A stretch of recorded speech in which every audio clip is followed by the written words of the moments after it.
The button should turn red when it does. And I can see it's red. Fantastic. Okay, so I'm here on a nice sunny weekend with Howie Hellbent, who's yeah, on the platform on YouTube. Howie, how are you?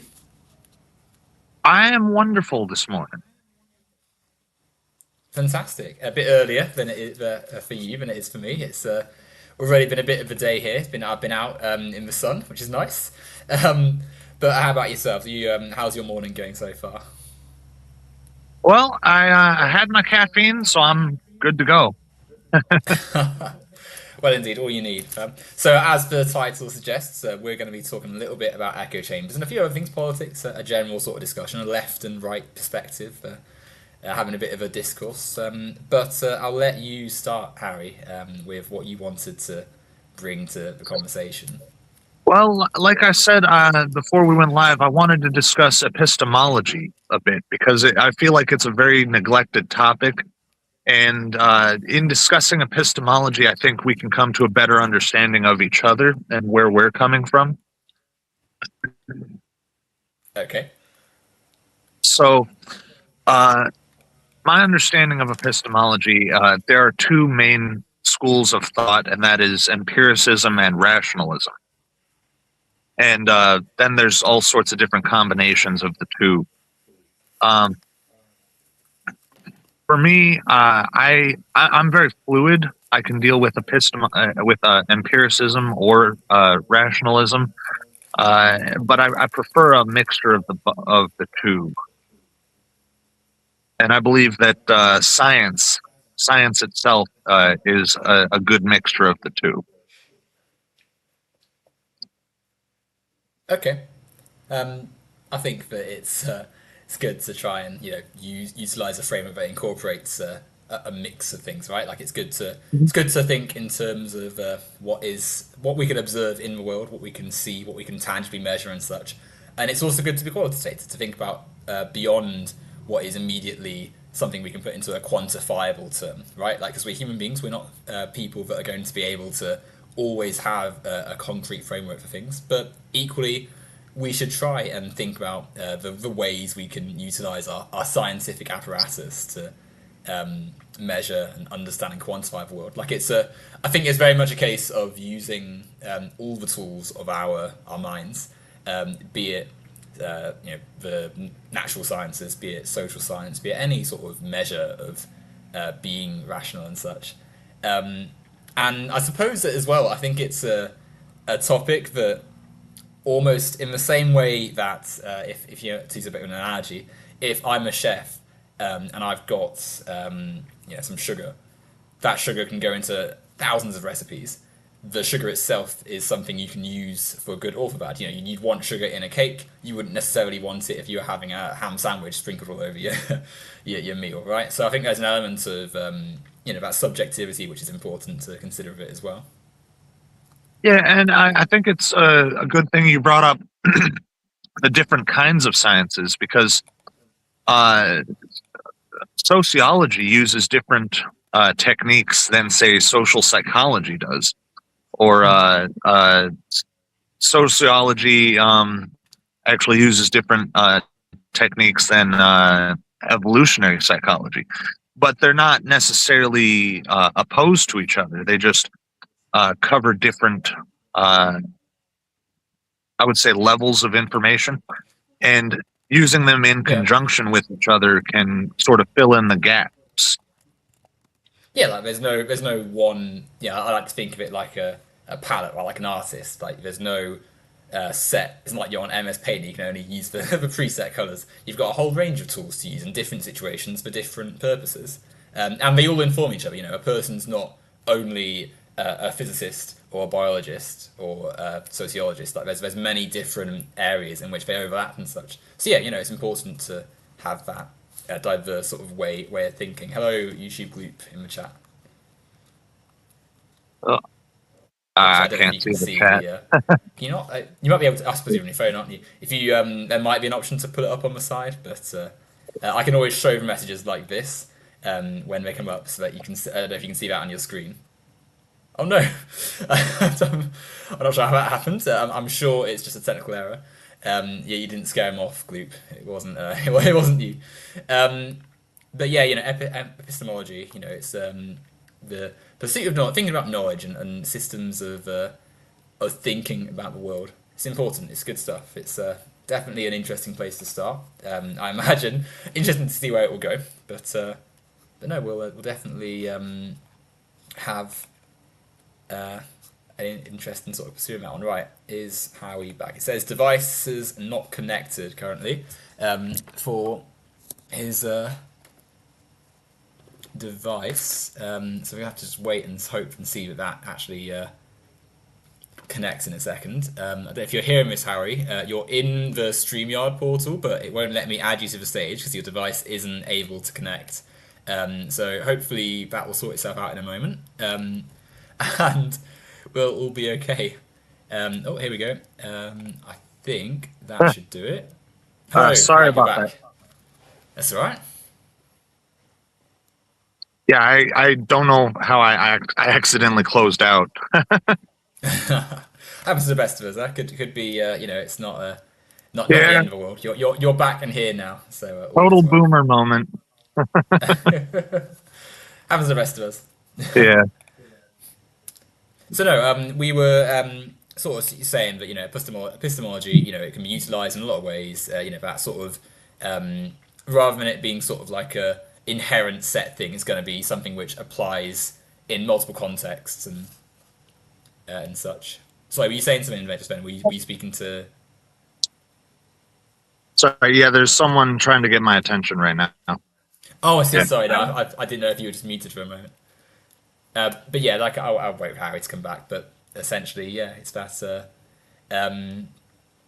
utilization across context. The idea that knowledge is something, whilst true and inherent in many things. Objectively, we can look at the Earth and say that it's orbiting the sun. We can also think about the sociological elements of knowledge. The idea that we as a human species produce things which have social facts but are also subjective. So yeah, many different ways of thinking about it. Sorry, Howard, you were going to say something. No, I was talking to the person that they That's were all right, don't worry about it. they were distracting me. There's No some problem. important information going on at my house. Just it's not important to the discussion we're having now. But Yeah, not at all. yeah, I do believe that using these different fields of study in conjunction with each other is actually a positive thing. For example, you can get a view of how the weather works by studying chemistry. You can get you can further your view of how the weather works by studying physics. These fields they are treated generally as compartmentalized, unique, and separate, but there's a lot of overlap. And by studying the areas where they overlap, you get a more complete picture.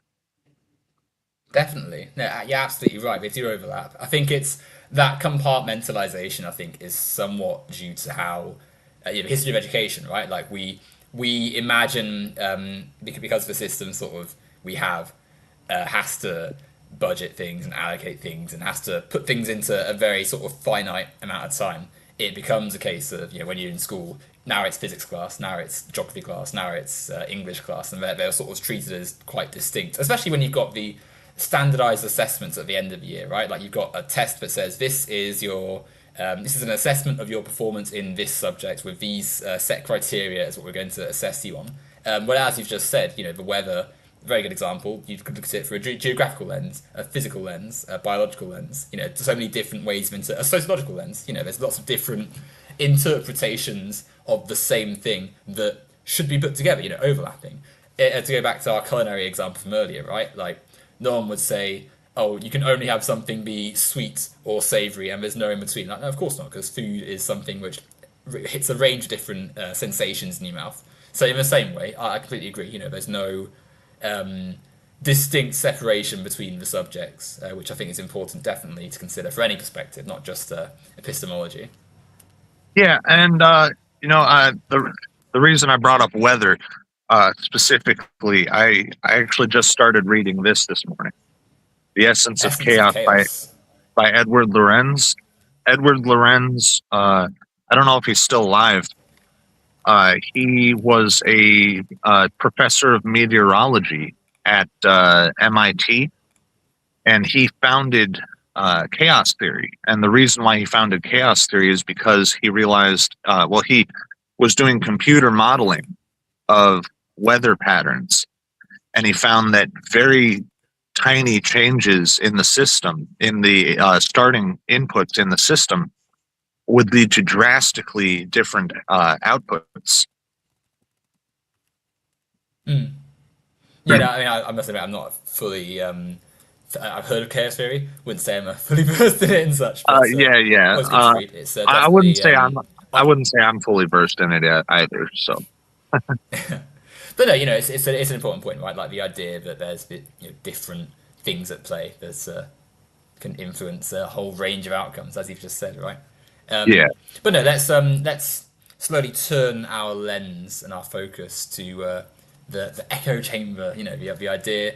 I suppose keeping this in mind, because it's an important thing to consider as we go through this. But the idea of the echo chamber and sort of what I saw like my to give a bit of background, my YouTube. I think probably as a result of having all these conversations and having sort of interacted with lots of people who are varying degrees of right wing and conservative and not left wing, shall we say.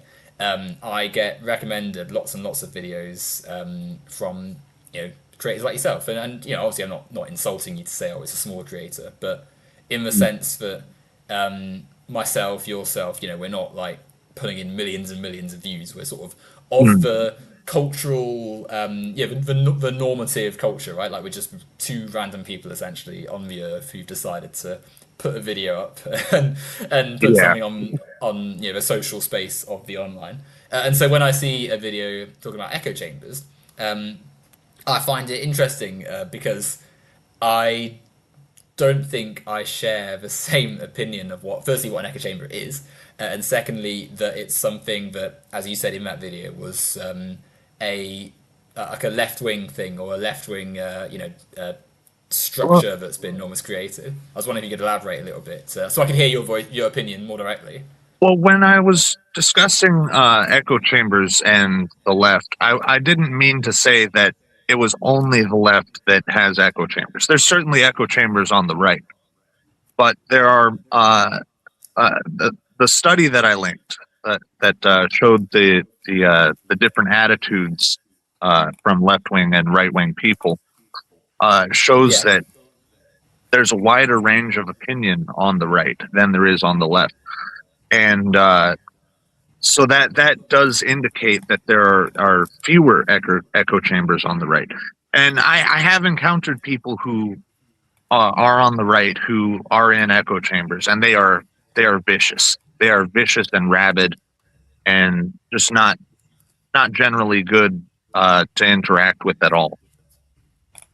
And uh, but as far as echo chambers on the left goes, I also know there's leftists who are not in echo chambers, such as yourself. And there's another leftist who uh, I don't believe is in an echo chamber, who I watch regularly, named President Sunday, and he's really good. He does a lot of theory, and he's very good on the theory, and I like watching him just for the theory. Okay. Before I respond, may I ask what you would call yourself? Like, would you say you're left or right, or would you give yourself any sort of position? Like, is there anything you Uh, would say you I fall would say I'm into? right. I would Okay. say I'm right wing. So, I mean, but I did think so, but I am I'd leave it to you to. I am a libertarian though, so I'm not an authoritarian. I don't believe in forcing people to do anything really. I believe in minimal government. Government should only be doing a couple of things and should, for the most part, stay out of our lives. Okay. Yeah, we can talk about that in a little bit. And by the way, I put a link to the study that you've just you said you linked in your video just in the chat, just so if anyone wants to have a look at what you're talking about, then it's fair. I might look at myself in a little bit. But on what you said, so diversity of opinion, I think is a little bit nebulous as a thing to sort of start with, because whilst on the face of it, I can sort of see, oh yes, well the left will believe this, whereas you've got different schools of thought on the right. I think you could just as easily say the same thing from the other side, right? You could say there's lots of different interpretations of left-wing ideas, whereas the right have all amalgamated around the same one. I think that that's a little bit of a, in the same way that someone who had never tried a curry before might say, oh well, curry's all just spicy and it all tastes the same, whereas they'd be able to give you a more detailed idea of their own palette, right? Like if you're versed in what you're used to, then of course other things seem like they're easily able to sort of homogenize and such. But secondly, I think that on that point, the idea, and I suppose this is sort of the central issue I have with it, with in the whole discussion around echo chamber, is the kind of disagreements that make one band together or split apart are more important than just like the disagreement in question isn't one that's trivial enough to ignore. It's over more fundamental things, which I think are one of the big reasons that there are these political divides, right?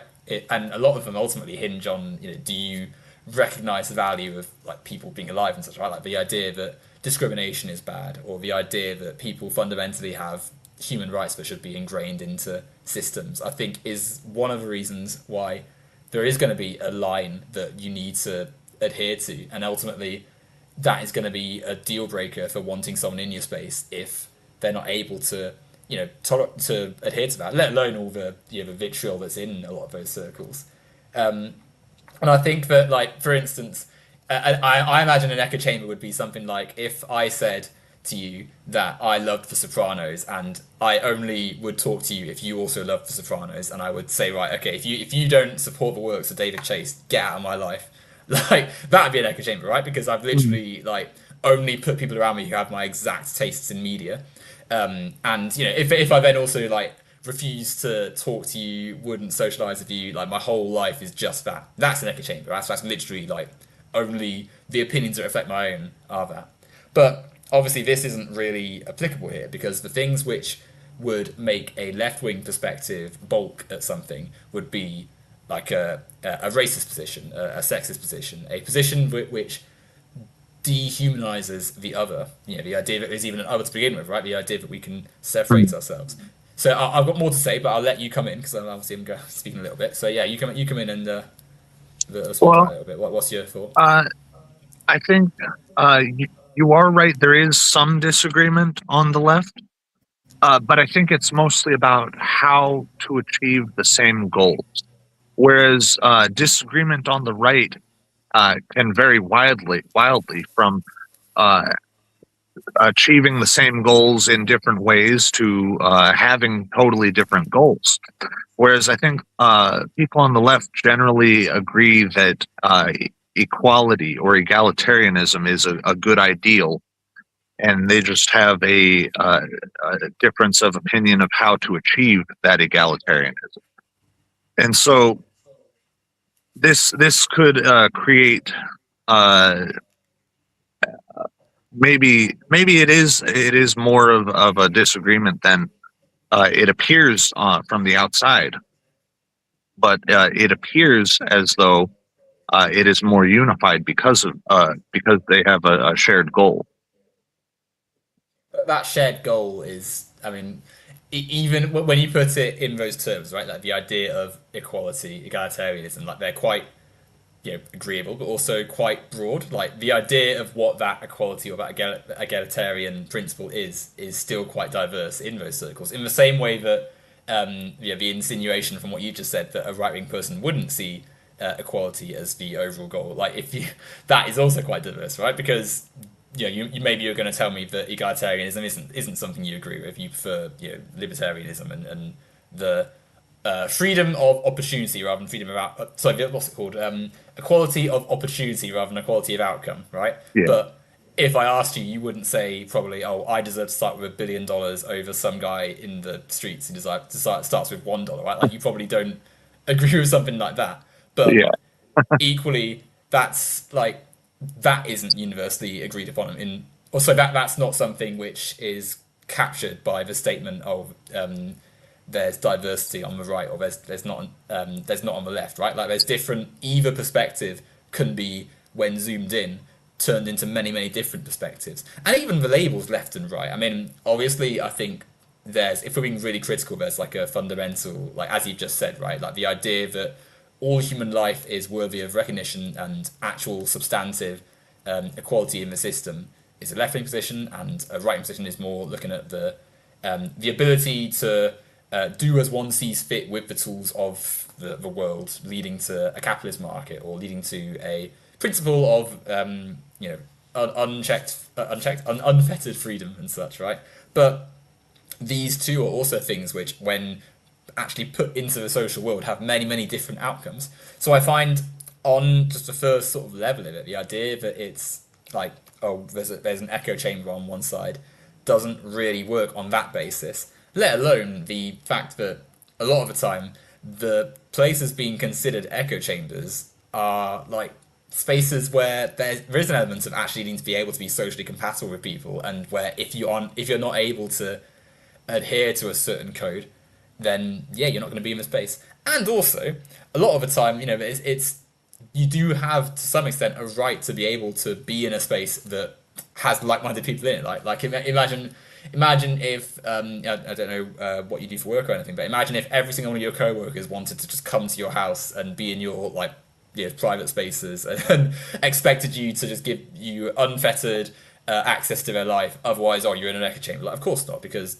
there's an element of when we're in our own spaces, we should be able to have that time to just like zone out stuff we don't want to think about for a little bit and just be our backdoor selves, if that makes sense, right? Yeah, I see what you're saying. There's a couple of things there that I wanted to address. Firstly, you did discuss there's certain principles that must be adhered to in order to be accepted into the group or into the Yeah. space. Well, on the right, you have people like monarchists who are allowed into libertarian spaces. Now, monarchists are not libertarian. Monarchists do not share the same principles as libertarians do. And yet, there's a lot of interaction between these authoritarians and these libertarians. It's very difficult to find singular shared principles between right wingers. Even other authoritarian right wingers, such as a fascist and a monarchist, will find themselves in disagreement. And yet, there is a lot of interaction between those two groups. And of course, fascism and libertarianism. The alt-right, the rise of the alt-right in like 2015, 2016 brought about a lot of these interactions. Libertarians found themselves surrounded by authoritarians, and they welcomed them, which I find very strange, but I'm part of that movement, I suppose. And the second thing that I wanted to address is, if you zoom in enough, you will find differences anywhere, really. Even among libertarians, you will find differences. If you zoom in and look closely enough, you can find vast differences, even between supposedly like-minded people. So you are correct about that. Well, thank you. I think that it's something which that last point is like, I think anyone can sort of recognize that, not only just like in terms of broader senses, but in their own lives, right? Like no two people are going to be the carbon clones of each other. But on the on what you just said there, right? Like the idea that you've got in right wing discourse, libertarian perspective, monarchist perspective, conservative, fascist, all these sort of different ideas and such. One of the things which I think makes it easier for some of these groups to all be in the same space together, and this is going to sound a little bit biting or harsh maybe, but I think firstly there's a shared orbiting of the same sort of ideas of hierarchy and power which are in there. And whilst it's obviously different interpretations of it, you've definitely got that same.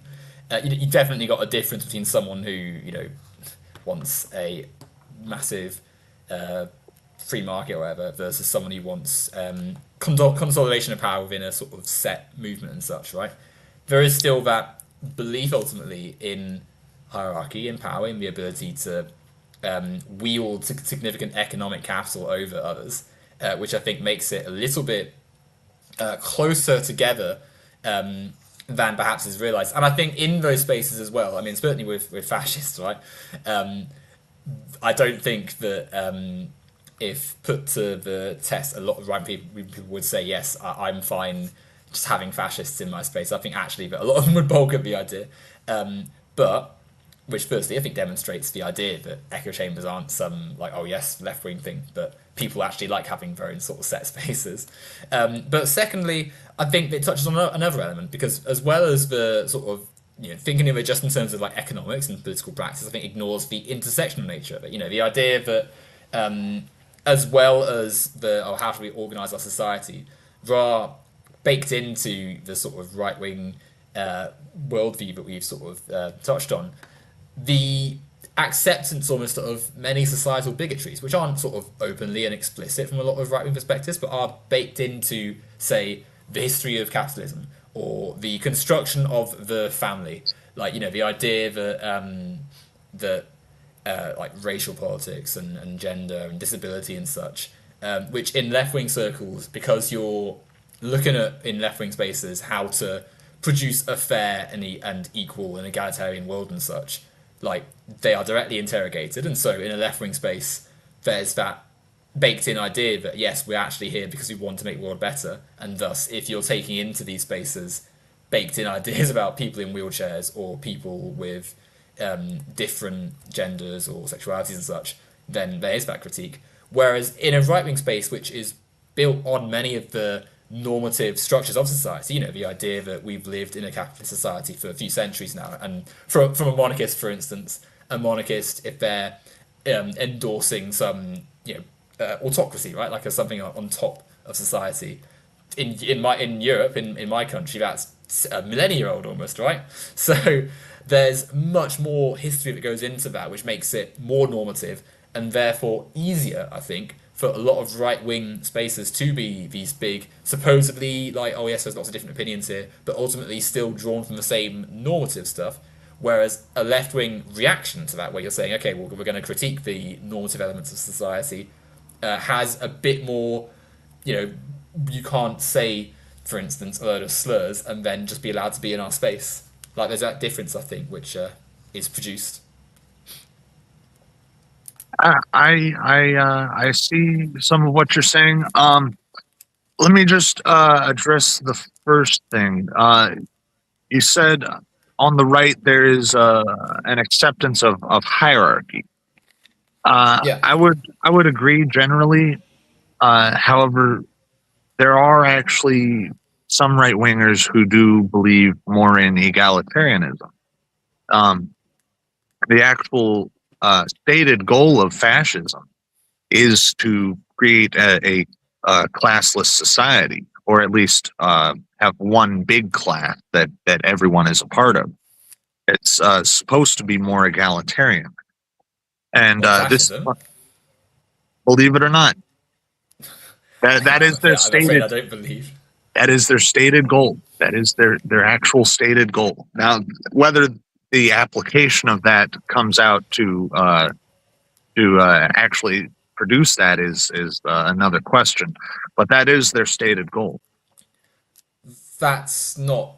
I mean, the whole point of fascism, right, is the consolidation of a hierarchy. And whilst they absolutely want as many people to control as possible, that's not the same thing as like the idea of having power over others is fundamentally opposed to egalitarianism, right? Like that's the whole point.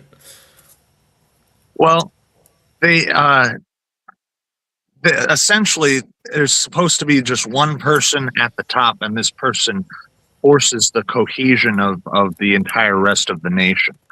That's the theory of how fascism is supposed to work. And if you look at Muammar Gaddafi, Gaddafi is completely hated by the West. But the main reason why he's hated is because he opposed the West.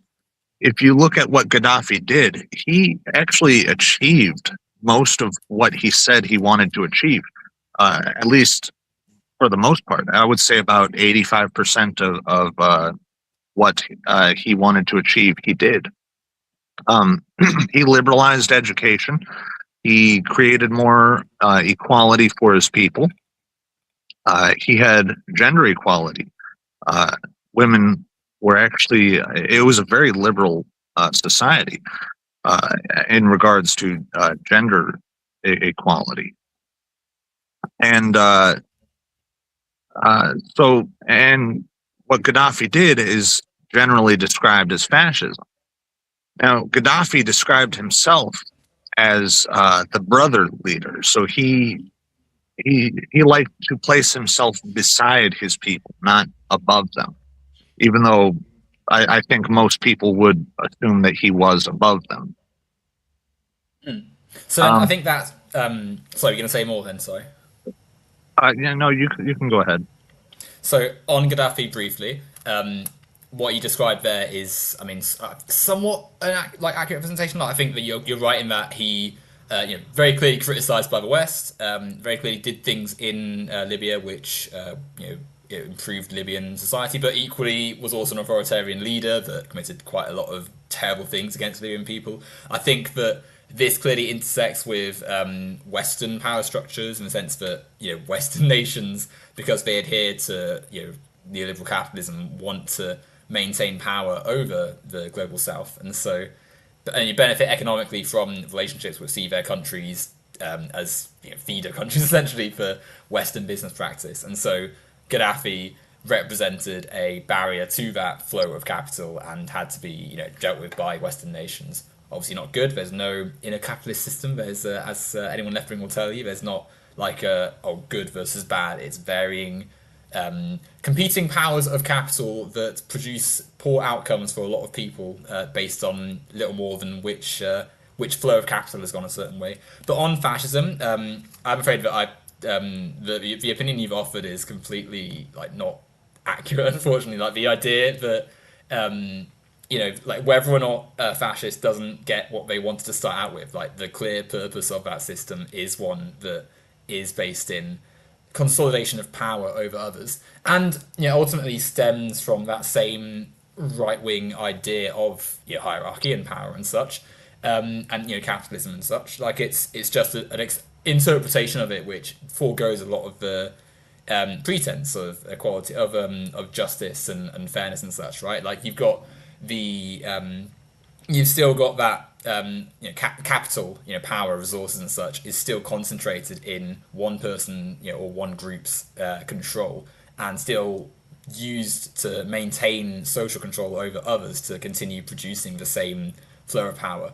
It's just whereas in a liberal capitalist democracy where you're working for things you get in society and there's still that wage labour and stuff, and you've still got that same force of the market to maintain workers working for a massive corporation.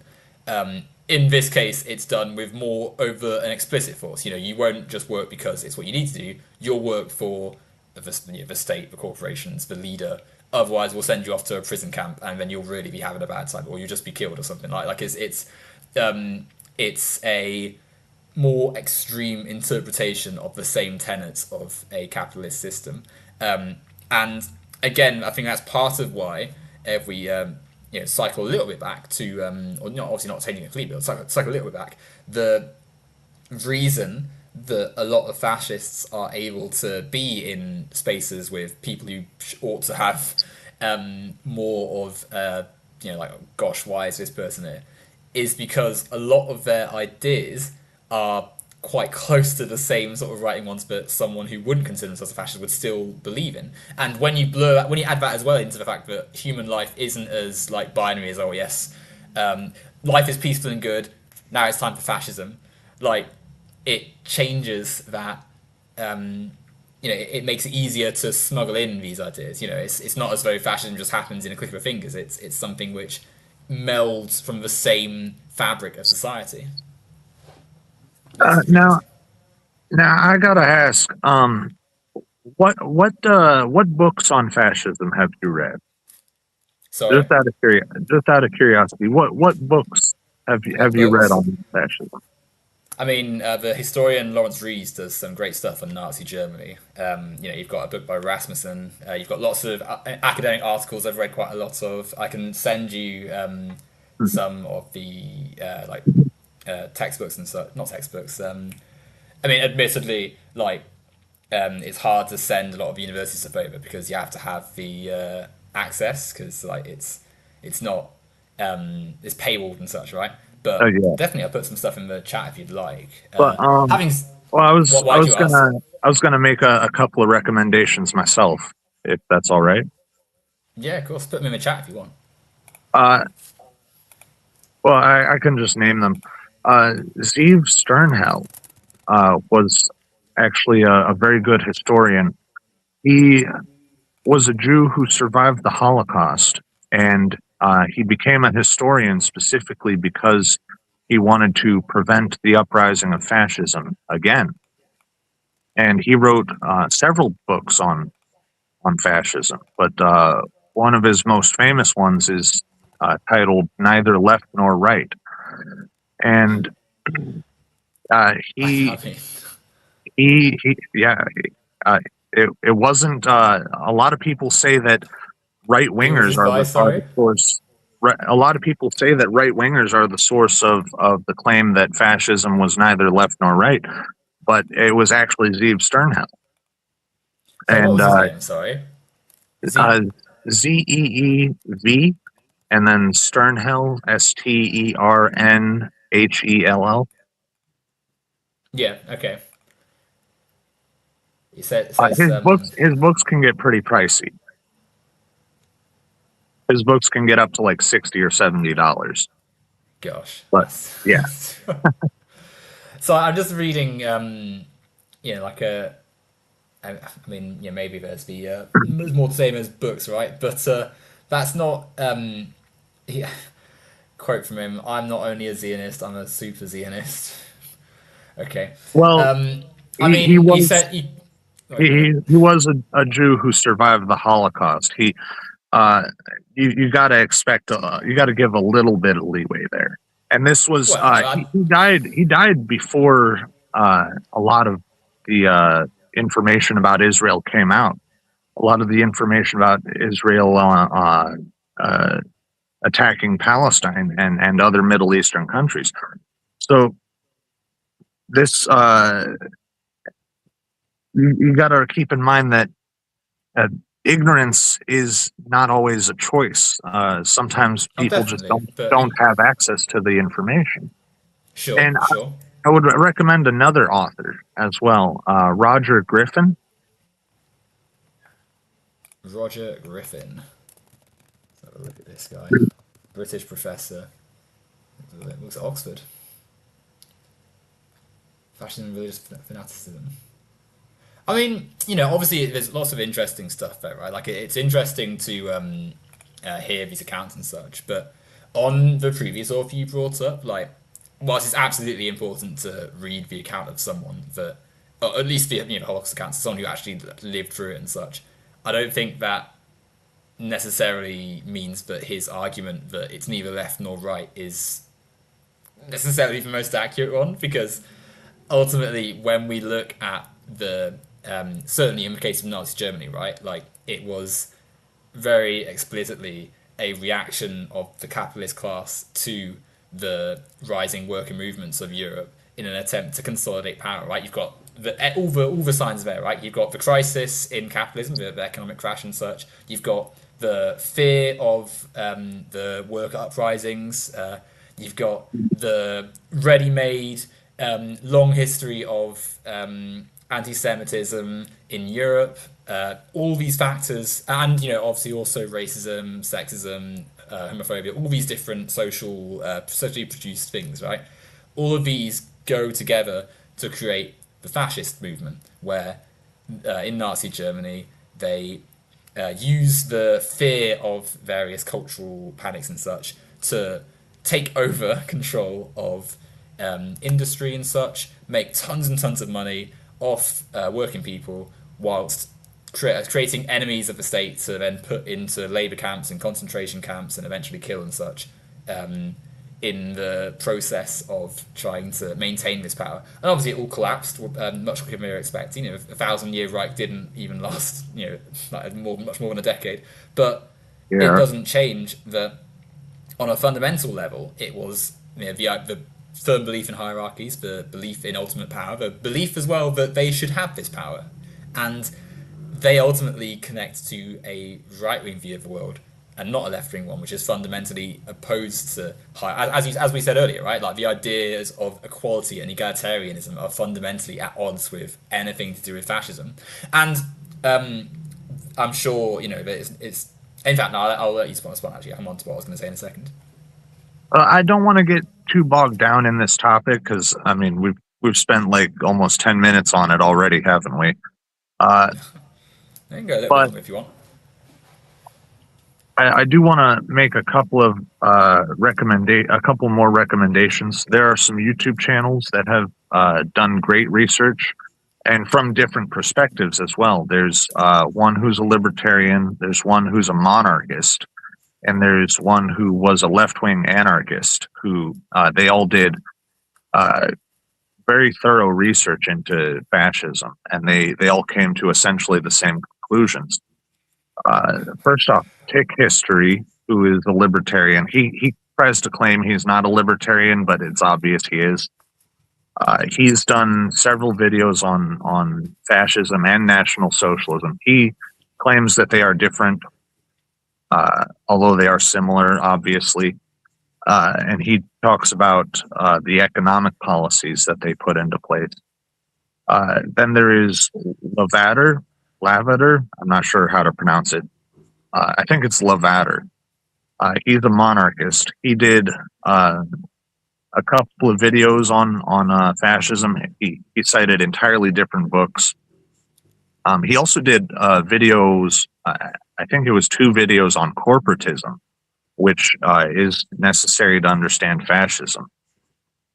And the third one is the left-wing anarchist, or at least he was a left-wing anarchist when he was doing his research on fascism. New Ruins '09. And he discusses the more philosophical side of it. And it has to do a lot with Hegel, actually, and Hegelian synthesis in particular.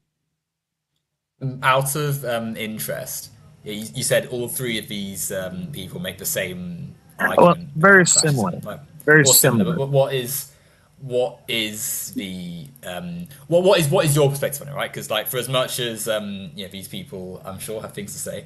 What if you were to synthesize what they were saying? Like, what is it that you've taken from these 3 videos to as a perspective on fascism?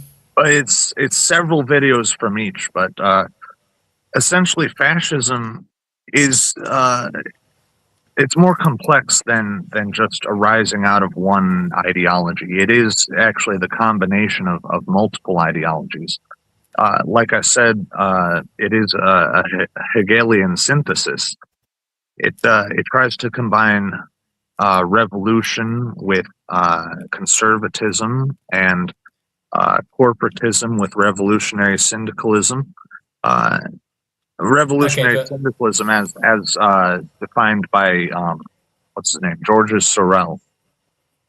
And but like I get the sorry to cut you off, like but revolution, you know, in the sense that like it's a physically active thing that happens. Like yeah, of course, there's that change of order and such, a clear increase in violence and force, but that is something which exists everywhere in society, right? Like it's just the act of force is something which is always sort of present in many situations, and in the same way that like a car drives fast, but if it's in an F1 race, then we like it, and if it's in a bit of a busy public area, then we wouldn't like it. It's a case of thinking about the actual like purpose and context of what's happening in a situation. And so I think whilst you're right to say it's complex, and whilst it's in lots of different situations and such, there is still that need to think about the right wing. The reason I'm saying it's a right wing thing, it's something which is stemming from a certain set of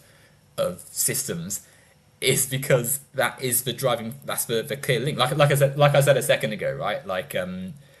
The reason fascism happens in Nazi Germany is inherently tethered to the reactions to capitalism at the time. They feared losing their social power, so they obliterated previous social norms to be able to get to it. They suppressed democracy. They put anyone who they wanted to, who they thought was a threat to maintaining that capital, in prison. And we see that in other sort of far right movements, like in my country and in the US and such, and in all these different places, you've got this same tactical switch to authoritarian suppressive forms in order to maintain and increase the ability to own more resources than others, to maintain that social power.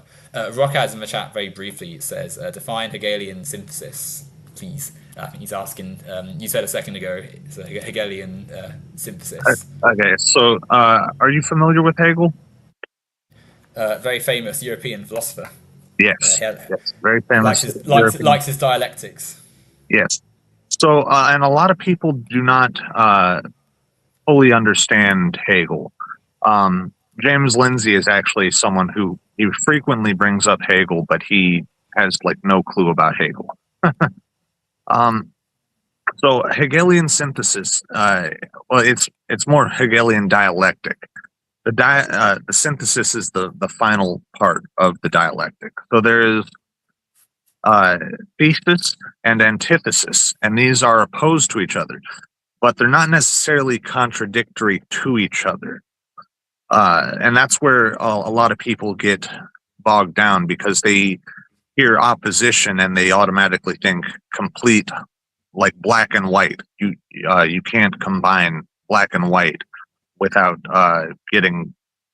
Well, I mean, you can combine black and white, but they think about it as like two complete opposites that are completely contradictory to each other, combining into a gray sort of thing. And that's what people think about it with synthesis. But that's not exactly what it is. The thesis is formed, and the opposition to that thesis arises. And usually the opposition to the thesis comes from the thesis itself. And this is usually in the form of a critique. So you could actually look at Kant in these terms. So Kant, Emmanuel. Yes, Kant critiqued both empiricism and rationalism, and he combined them both. And through his critique, he combined them both. And through the combination of both, he created something new and something better. But that is not that's actually what I would consider to be a good example of Hegelian synthesis, because empiricism and rationalism are generally opposed to each other, but the combination of the two leads to something new and better. Okay, but I mean, firstly, like we said earlier, right? Like you can take, I think rather than sort of hinging on like a set, like this is the way it has to be. You can see something as empirical whilst recognizing that there is not some like definitive, yes, this is always the way state of being for things, and you can try and be rational without assuming that all human thought is some inherent truth and not like a production of the social times, right? Like these philosophers were clearly people who had a lot of intelligence and thought about society, but they were also people living in empires in Western Europe with their own cultural biases and oversights that influenced a lot of what they said.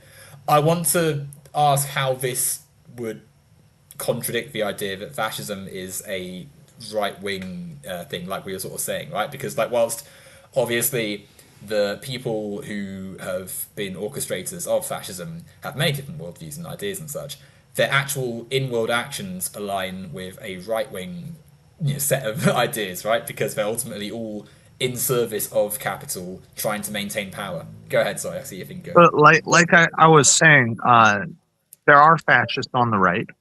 However, what I would say is that fascism is not inherently right wing. It's a philosophy which can be applied in a left wing context as well as a right wing context. And a good example of a left wing fascist is the Falange, the Spanish Falange. Uh, these these were syndicalists who believed in class warfare. They believed in egalitarianism, and they specifically believed that in order to bring about a better type of human, they would need to mix the races, which is generally opposed to the hierarchical thinking of right wingers. And right wing fascism is generally opposed to uh, mixing races and class warfare. I mean, someone can say that they like. So of course, people can express themselves. Yes, I'm not left wing or right. I'm this third position, right? But we can still materially look at what this has, and this movement in particular still adhered to forms of hierarchy and structure. They didn't. They still have conservative views, and therefore, whilst they reject, say, the fascism of the Nazis or Mussolini, they can still be considered right wing. It's like what we were saying earlier, right? Like someone that whilst they can oppose anti-capitalism in the sense that they oppose the organization of Western Europe and America at the time, that's not the same thing as saying, oh yes, they're not right wing. And even if we don't want to call them right wing, they still believe in those hierarchies. They let us see that they aren't in the same bubble as left wing ideas, which is also the same thing, right? Like if you're left wing, you wouldn't have the idea that, say, gender is something that needs to be like a structured hierarchy, as the phalangists did. You wouldn't be having the same ideas about race and heritage, right? Like ultimately, the whole point is that you're breaking these things down, and it's even like because you said like it can come from a left wing context, that ultimately would still like someone because Mussolini's the example we would go to, right? Mussolini used to be of the working movements and such. He used to be someone who produced. Yeah, he was a Marxist. Exactly, right. He believed in these ideas, and then he changed because he then adopted new ideas that saw the adoption of fascist Italy, right? Like he wanted consolidation of power. He wanted to obliterate the ability for people to challenge capital because he changed from a left wing position to a different one. Like someone can, or even with National Socialism, right? Like the Nazis co-opted a term. They took the name socialism, stuck it into their movement to try and capture some of that attention, that worker buzz, and then proceeded to put the socialists and the communists in prison, obliterate the ability to strike and form unions, crush the working class's ability to organise, imprison dissidents, maintain capital power. I think action is you always have to actions speak louder than words. A timeless saying, right? You've got to look at what people do in their structures and then say, okay, well, these actions make me conclude this person cannot possibly be left wing, or this movement can't possibly be left wing because they aren't at all interested in the principles that any left wing person would and should have. Now, I'm not saying that the Nazis were not right wing. Well, I mean, it depends on the standards you use, but in modern context, the Nazis are absolutely right wing, and I won't deny that. But they are authoritarian right, and but Mussolini's fascism does in fact still lend on the left wing of the political spectrum. If you take the syndicalist economics that he supported, and you mix them with the nationalist policies that he supported, you put them into a political compass test, you end up on the authoritarian left. Now, you do end up closer to the center of that spectrum. You don't end up all the way on the left, where most people associate leftist politics to actually rest. But you do end up left of center. and That's of course not authoritarian. like, I mean, surely like a political compass test isn't necessarily um, the thing we're like strictly basing this on, right? Because that's, I mean, firstly, the person who makes that But test is always going to have like their own yeah, ways of looking at it, but also just the fundamental act of privatizing large parts of the Italian economy as they did, handing resources over to capital, suppressing people based on criteria and class and such, right? Like these aren't actions which can be feasibly linked to left wing print. I mean, can you imagine the Mussolini who was part of like Marxist newspapers signing off on what he did, a few decades later, right? Can you imagine him saying, "Yeah, this is the left wing vision I have for society"? Like, he's clearly aligned himself following the 1920s with the far right fascist movement. And whilst it's absolutely true to say, that the way fascism exists in different places is different, right? It's not like it all follows the same textbook model. Mussolini 100% was far right and did things in line with what works for capitalists. Hence the advent of many of these terms even coming from it, right? Like it's well, that, I think that's the critical distinction to make. well, like you said, it does depend on the standards you are using. Because different political compass tests use different standards. They have different biases given by their creators, and historical standards have actually been different than our modern standards as well. For historical standards of the political spectrum, I actually do recommend Tick History because he actually went through Thick history. TIK history. Uh, Thick like history. I said, he is a libertarian, but he does good research. Um, and he actually made a video called "Public versus Private," and it's if I recall correctly, it's like an hour and 40 minutes long, and it has more than 78 sources that he used to define his terms. And this, And what conclusion does tick history come to? well, essentially, he's just showing the history of the terms public and private and how they were used in the past. The flaw that he comes to is that he tries to take this historical understanding of the political spectrum and apply it to modern times. And this is why he will say things like, "Oh, the Nazis were actually left wing, and they are left wing, but they are not left wing by our modern standards." And I just want to But point that out.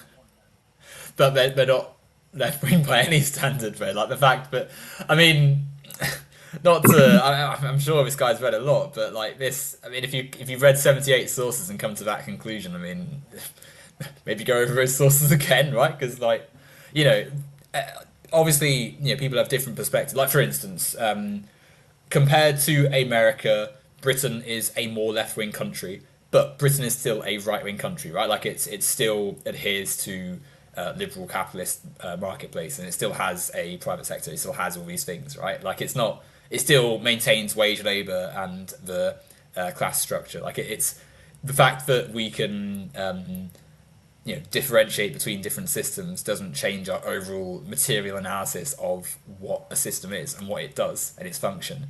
And so, whilst again, public and private as adjectives are going to mean different things, different places, going to be different degrees of it. There's going to be an element of control that stops it being like the purely unfettered paradigm of a right wing interpretation.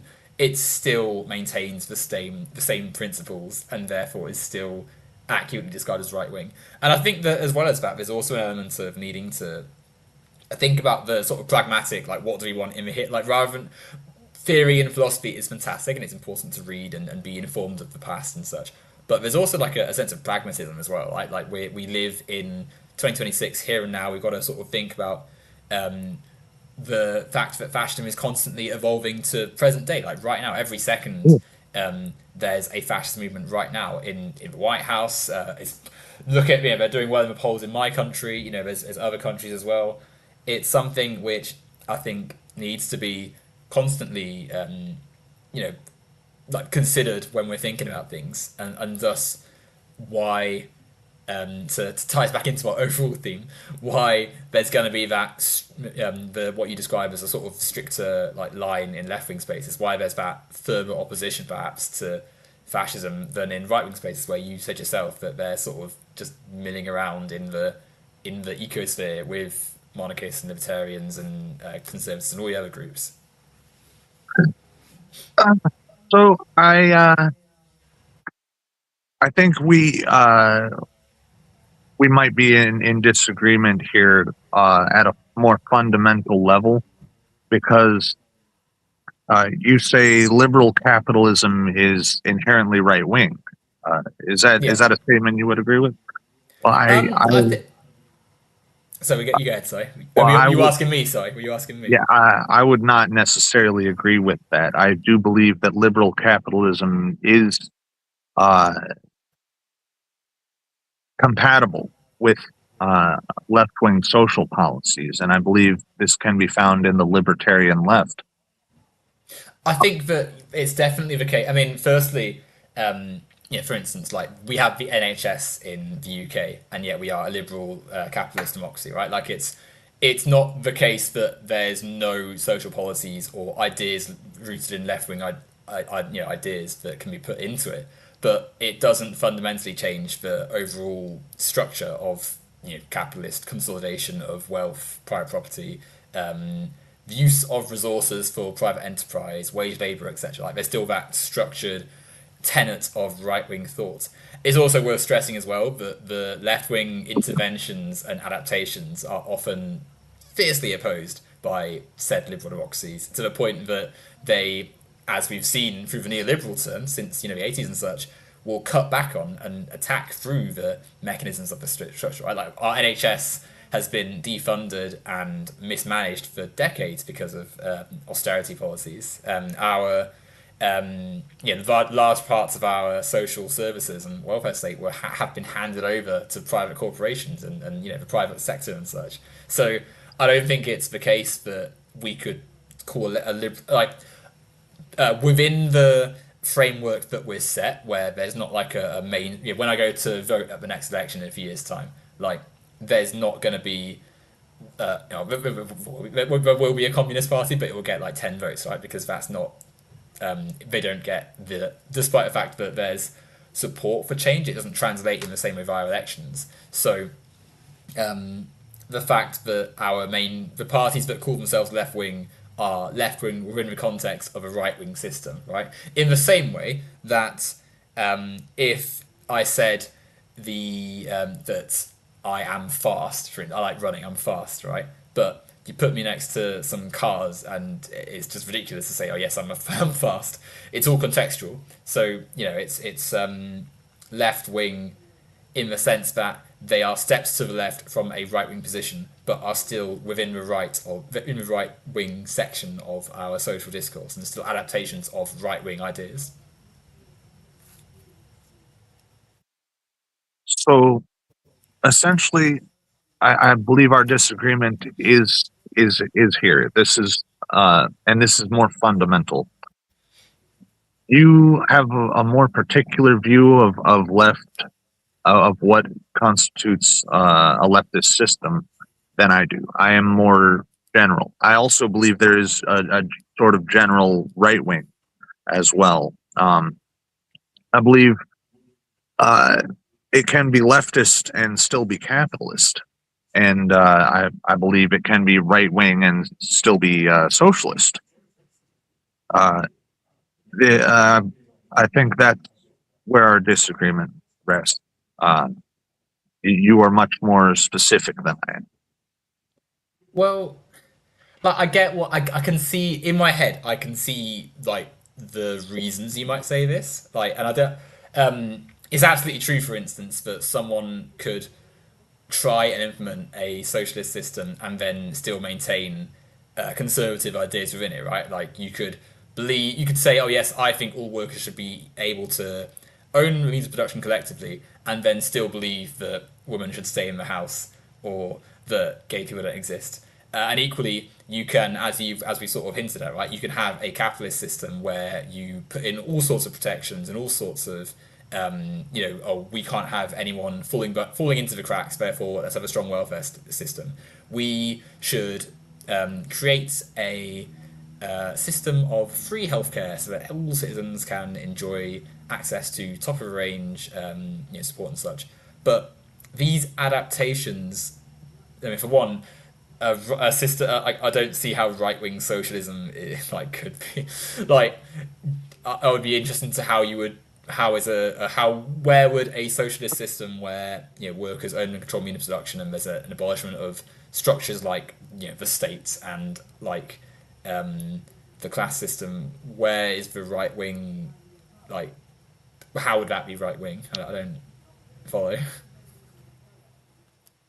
Well, a lot of people do view it as, well, like I said before, fascism, the stated goal of fascism is to abolish the different classes, essentially combining all the classes into one class. Now they Excluding see, said fascists themselves, right? Excluding the now so they that's not they see giving a single individual ultimate power as the only way to achieve that. So in like what we were discussing earlier about people having a difference of opinion on how to achieve the same thing, they could be seen as leftists who just have a difference of opinion on how to achieve egalitarianism. that's incredibly like a And misskewing of I would like to point out that a lot of them view themselves this way. They do view themselves that way. well, who A lot cares of what the they view ones that I've themselves talked as?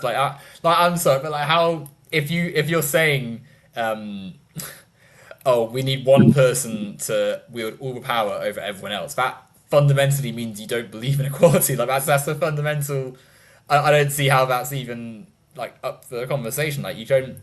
Oh yes, I believe everyone's equal apart from the Führer. Like that's not egalitarianism, right? Like even if you believed that you would end the class, like you're not ending the class system if you've created a person, and obviously that also entails like state apparatus, police, massive wealth power over others. Like that isn't anything to do with anything left wing. And I think it also like if someone says we're ending the class system by creating a supreme leader, they're lying because they haven't ended any system of class because there's already like in that statement alone there's a class above the masses. Like that's the whole reason it's fiercely opposed by left wing people. Anti-fascist, right? Like that's the whole point. I do see your point. However, like I said, I believe things are more complex than I think you're giving them credit for. You But can what have could? Sorry, go ahead. Sorry. you can have some hierarchy and still have leftist principles. You can have some nationalism, for example, and still be on the left. Um, National Well, Bolshevism is one example of this. National Bolshevism claims to be a Hegelian synthesis of nationalism, Bolshevism, and liberalism, and yet when you read the literature, it's just more Marxism. It's leftism. okay, but that's not like as for one. Like nationalism, I think, is a tricky one, right? Because like on the one hand, you've got peoples who have existed in space. Like you imagine you're in a former British colony of the Empire, say, and you want to remove the influence of the imperial power over you, and so you say, yeah, we're going to rally around the ideas of the nation. Like on in a sense, it is appealing to this idea of justice and equality, but ultimately nations are constructed realities. They're not really real, and they become especially not real in a case like of a country like Russia, for instance, which is massive, encompasses dozens of different peoples, and through its creation, through the creation of the Russian, the USSR, for instance, it erases lots of other cultures and groups, which then just get amalgamated into the overall. Yeah, America's another example. There's tons of examples, right? So the idea that ultimately, when you start going down a nationalist path, you actually take a step away from egalitarianism and the left and such, because even through the best intention, I have no doubt that a lot of the Bolsheviks wanted the principle, the idea of a Marxist a Marxist understanding of the world and such. We probably believe that absolutely, but in saying yes, we're Russia, we're going to have this in our country, that creates, whether they want to admit it or not, a hierarchy, which then leads to the belief in power and the same structures and the same organizing principles, which then disable it from being able to actually being a left wing movement. And to again come on to, you said it's more complex and such, to again talk about hierarchy, like if you have a hierarchy, like hierarchies exist, right? Like there's hierarchies that exist sort of somewhat anyway, but it is in the interest of the left wing person to be critically analytical of it, determine what it's doing, and then either say okay, it needs to go, or adapting it to be as most egalitarian as possible. And if you have, I mean, that's why we're firstly rejecting what you said earlier about fascism, but also rejecting the idea that you would have a nationalist liberal version of a left wing system, because fundamentally two of those things don't mix with the same thing. Like if you believe in workers of the world, why would you care that, oh yes, well we are the Russian Bolsheviks or we are the British socialists or whatever? Like you wouldn't. You would think, okay, we need to deconstruct the nationalist like systems and structures and view the planet as one thing that we all live on and therefore should work together on to survive, right? I think we are fundamentally at odds here because I think we just have different definitions, different foundational definitions here. I would like to bring up a meme that I saw. It's kind of funny. It's kind of Okay. funny, but it's kind of true too. So Can you there, share your screen or can you put it on the screen if you I want? don't have the meme saved, but it was a Oh, text okay. meme anyway, so I can just recite the text of it. So essentially, it was someone said, "I'm a radical traditionalist," which means I'm a 1950s liberal. Then someone else said, "I'm a constitutional monarchist. I'm a 1620s liberal." And essentially, the whole joke is that everything that has come before is just different kinds of liberalism. But both of those things are like, I think that's a really critical point actually that is unintentionally made there. Liberalism is not the same thing as left wing discourse. Like being liberal and left wing aren't the same thing, right? And whilst it's, I think it doesn't help that American sort of consolidation of the two like conservative liberal camps make it appear as though liberal is left.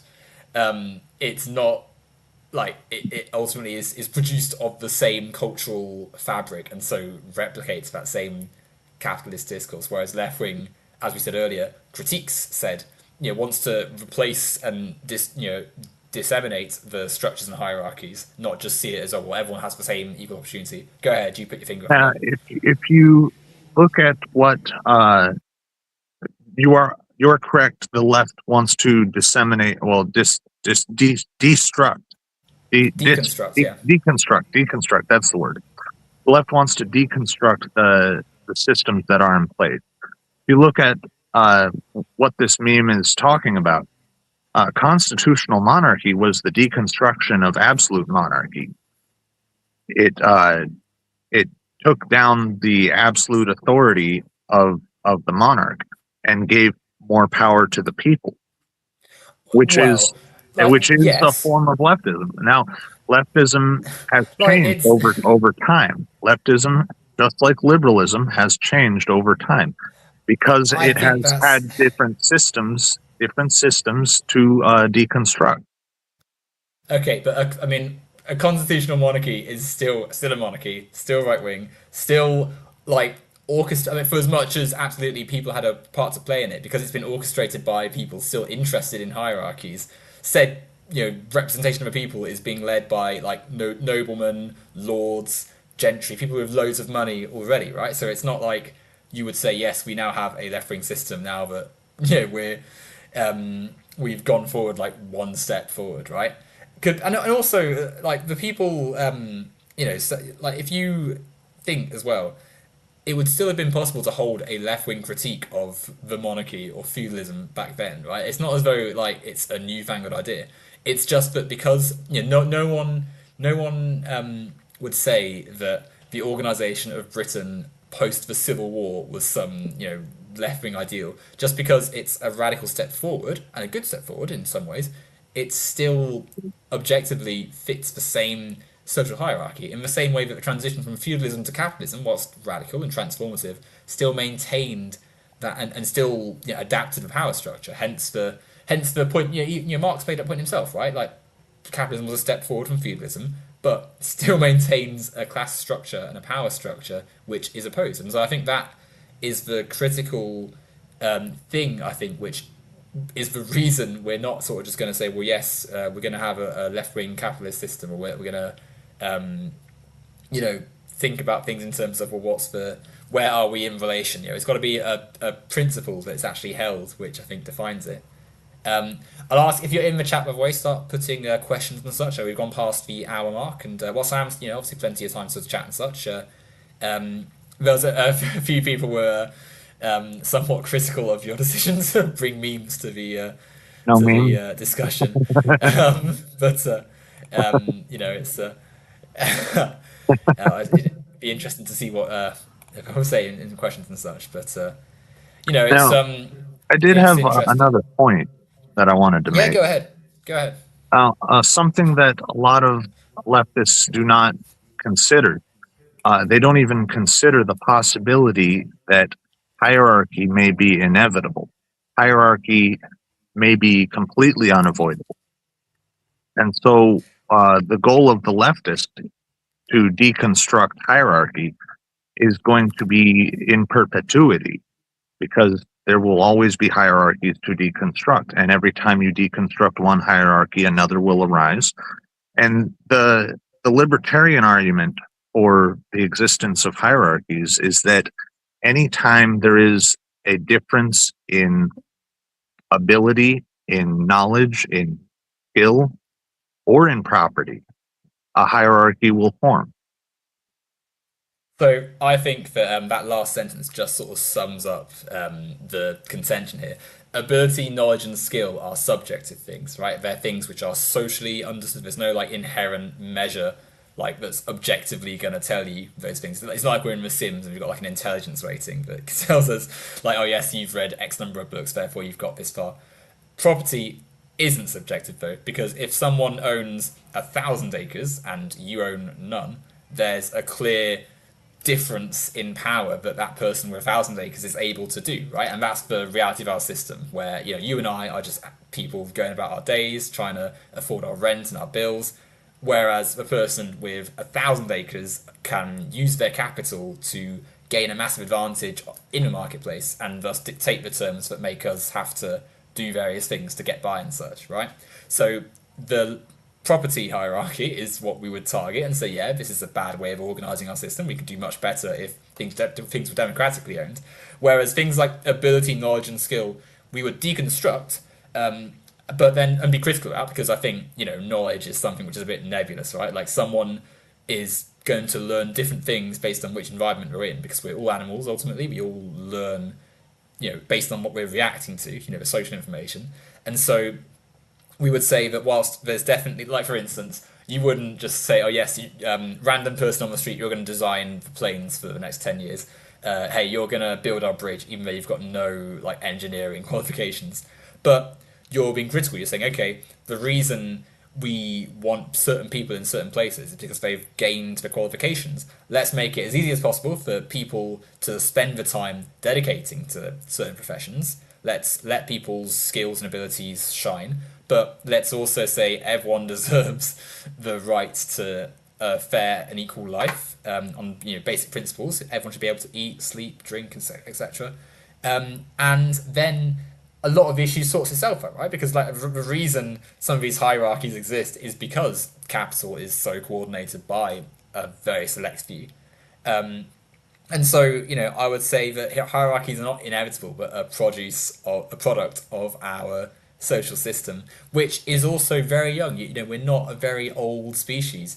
capitalism, as we sort of understand it now, the turn of the Industrial Revolution and such, that's only a few centuries ago, right? So I don't Mm. think it's I don't think it's inevitable at all, and I think that there's also an element of like determinism. I think in some of these arguments where we actually are autonomous and able to say, yeah, let's try and build a better world, but it doesn't have to adhere to set That, principles in stone. that brings another question to my mind. You brought up determinism. Do you believe in free will? Yeah, we're all able to act and exist. I think we definitely our choices are sculpted by the systems around us. We because we have to do things in order to survive, and we have to interact in a certain way. We're led to certain things, but yeah, of course, I absolutely think we've got the ability to exist freely. It's We just found that what we we agree also on. limit it. Sorry. We found what we agree on. Ah, well, that's good. We've got through. I'm very glad we We, agree on that. I do believe in free will. I do also agree with you that a lot of our decisions are shaped by our surroundings, and we don't always have control over our surroundings. Um, an individual cannot change the system he was born into, uh, not by himself anyway. Yeah, no, exactly. Like one person cannot change the world alone. Um, we're not Superman. We can't we can't just like Mm. click our fingers and move mountains. Hence the importance of egalitarianism. Hence the importance of left-wing principles to let people democratically put all our minds together and let us build a better society. Hence the opposition to the fascist systems we were describing earlier, where hierarchy is firmly pyramid sort of shapes, and there's that Mm. control that is imposed on others without will. That's the whole sort of point of it, really. Yeah, I would say in terms of shape, uh, you said fascism is pyramid shaped. I'd say fascism is more just two real levels. There's the authority, which is like that, and then there's the people, which is the base of the structure. With capitalism, I absolutely agree that it is pyramid shaped, and that may be unnatural, that may be natural. It may be a mixture of both. People fall into certain roles given their skill level, their knowledge level, their uh, uh, material resources, and other people take and take positions that do not naturally come to them. Yeah, no, I think the pyramid is certainly steeper of a fascist system in the sense that it's like there's as you say an authority and the authority's allies and many of the masses and such, and yeah, capitalism fits that pyramid as well. Um, with the allocation of things, I think the obviously it's important to be critically analytical of the pyramid because the allocation isn't so much like thought out as it is economically decided by, like you said, who has the resources. And whilst there's definitely a lot of good sociological work that goes into thinking about how social capital and cultural capital and all these other different forms of capital affect how this is structured, like there is that ultimately material economic rationale that goes into a lot of it. Um, I think breaking down pyramids where they appear unjustifiably is sort of the central point, and it's a tricky one because it's whilst I don't believe it's inevitable, it's definitely something that exists in social conscious and so conscience, and so when left wing people sort of say, oh yes, we're going to end all suffering. Like, of course, that needs to be sort of tempered by the fact that we live in a world that has them, and it takes a lot of work to deconstruct them, and it's an ongoing process. It's not like it's a sort of binary. Oh yes, racism is here, and it will all just vanish the second we switch away. Like, of course, it's something we have to deconstruct and such, but in many ways, that process is still really important and still part of the thing. Like if you're trying to reach an endpoint, the work done to try and get there is still really important for those living in the moment here and now. So yeah, no, that's all important, and those hierarchies are worth deconstructing, even if it takes a long time. Well, uh, I have in the past certainly imagined a world without hierarchy, and it's definitely it can be a beautiful image, but Can be. but the evidence that I have seen just suggests that it's not a very realistic uh, concept. So your issue is not that you wouldn't like it, but that you don't think it would happen. I think I don't think it would happen, and I'm not. Well, yeah, I think you're right. I think you've got it right. I it's not necessarily that I wouldn't like it. It's that I don't think it's a realistic option. And do you think that do you think it's not going to happen because of Well, like I inherent said, reasons or because of structural, or what is the like I said before, I believe in the libertarian argument. Hierarchy is inevitable. It will form anytime there is a difference between two individuals. Uh, People have different skill levels. Some people know how to build a house. I don't know how to build a house. Some people know how to wire electricity. I barely understand that. Um, some people, ha- some people are better at chemistry. Some people are better at physics. Uh, some people are better but at video all games. But but all of those things can be learned though, firstly, and secondly, those are all things that are connected to, like we said at the start, right? It all connects together. Like you might not be able to build a house, but you can, use numbers really well, or write a really nice book, or do some other form of labor that contributes in a different way to society.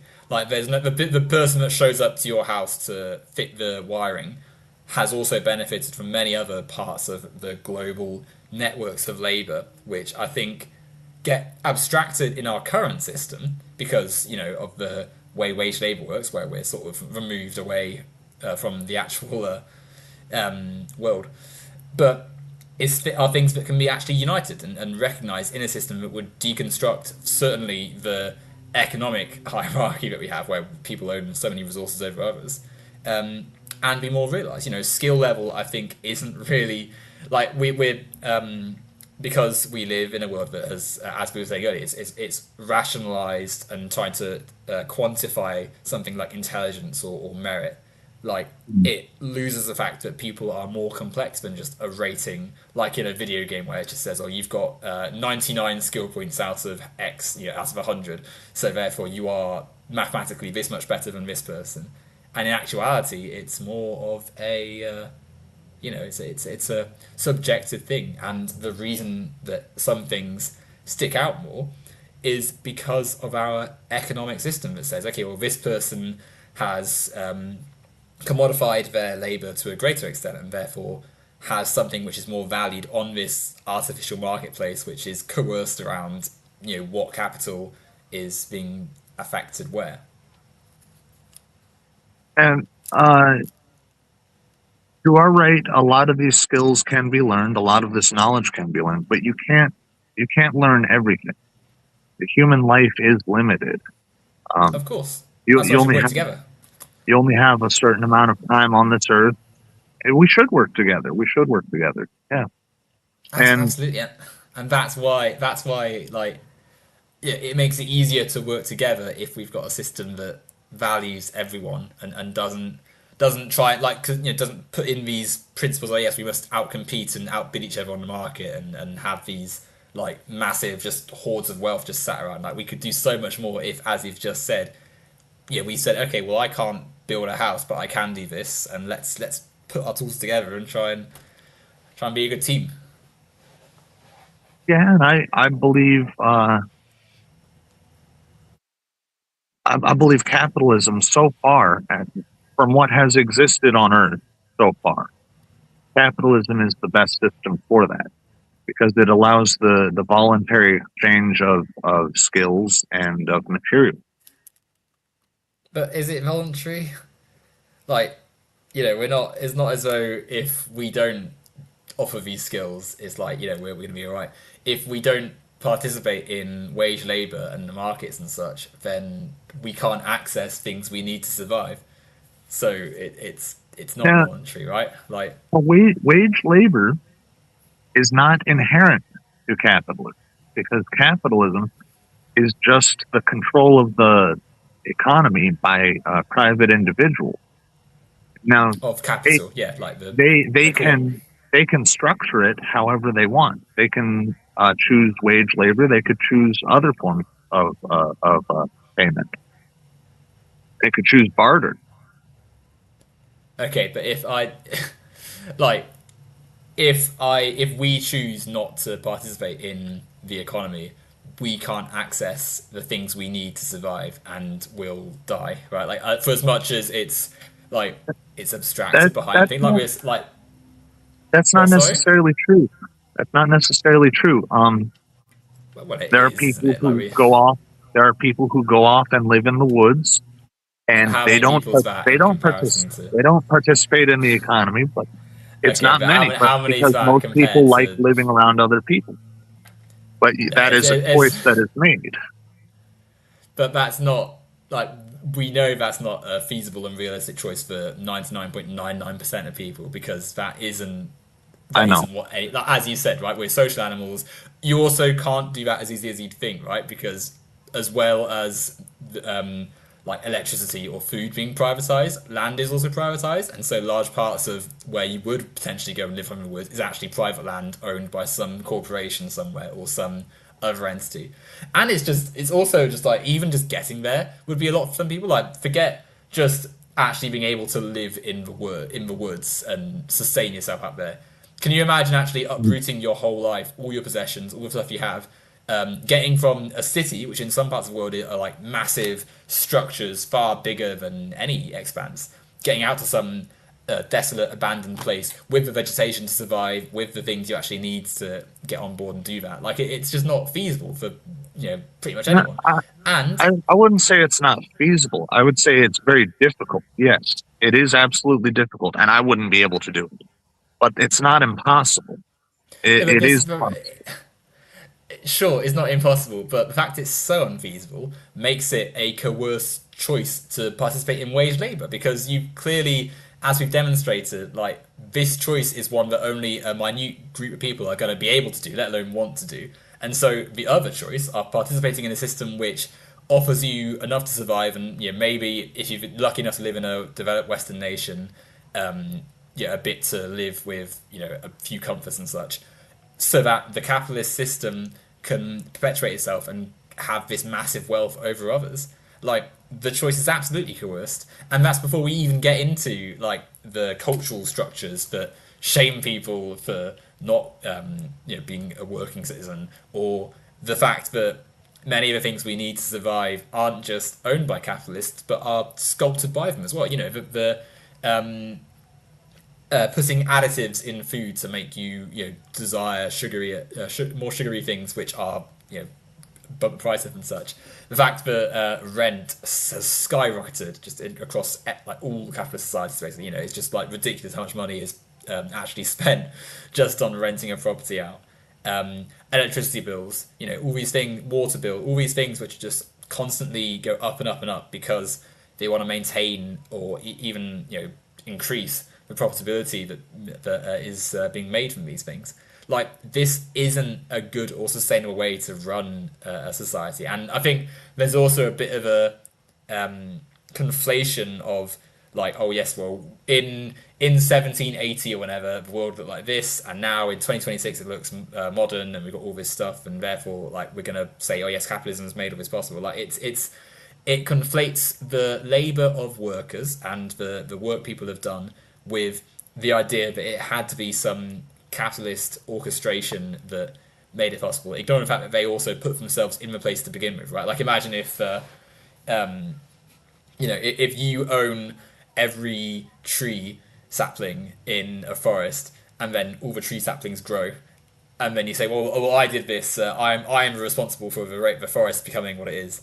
Like, well, of course, because you were the only person who was in charge, right? So, like, you stopped anyone else from participating. It's the same thing. Like, the people who have put themselves in charge of capital have claimed, oh yes, well, we are responsible for the modern world, and it's a selective claim because it only takes the image of society and not the cascade of problems that it's also caused alongside their supposed development and growth. Now, that was a lot. Sorry. Um, It was. I mean, we've been speaking for a little bit, so I'll say to the chat, put some questions in from now because we'll yeah, slowly head to our concluding elements. Not that yeah. I'm not enjoying this, but I know it's early in the morning and such. Yeah, this has been a actually pretty good discussion, I think. Um, Not the best discussion ever, but not a bad discussion. Well, that's a shame, Harry. It's not the Well, best discussion I ever. think honestly the best discussion I've ever seen was it was six people on a Dutch TV show, and they had dinner, and then they sat around and talked for 3.5 hours. Well, And there's no dinner here, so how are we going to compete, Harry? yeah, yeah, the dinner definitely makes it a lot better. Anyway, you're going to say sorry. So those six people were Freeman Dyson, Daniel Dennett, Stephen Jay Gould, Stephen Toolman.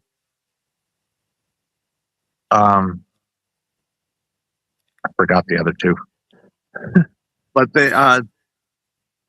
I remember watching that, and back in like 2020, I watched that, and I was like, "Wow, this is amazing!" And immediately after that, I was like, "I want a book, at least one book from each of these people." So I did that. I got a book from each of them. They all cost £60 as well, or was it a bit cheaper? Oh, they were cheaper. They were a lot cheaper. I did not have the income I have now. I see.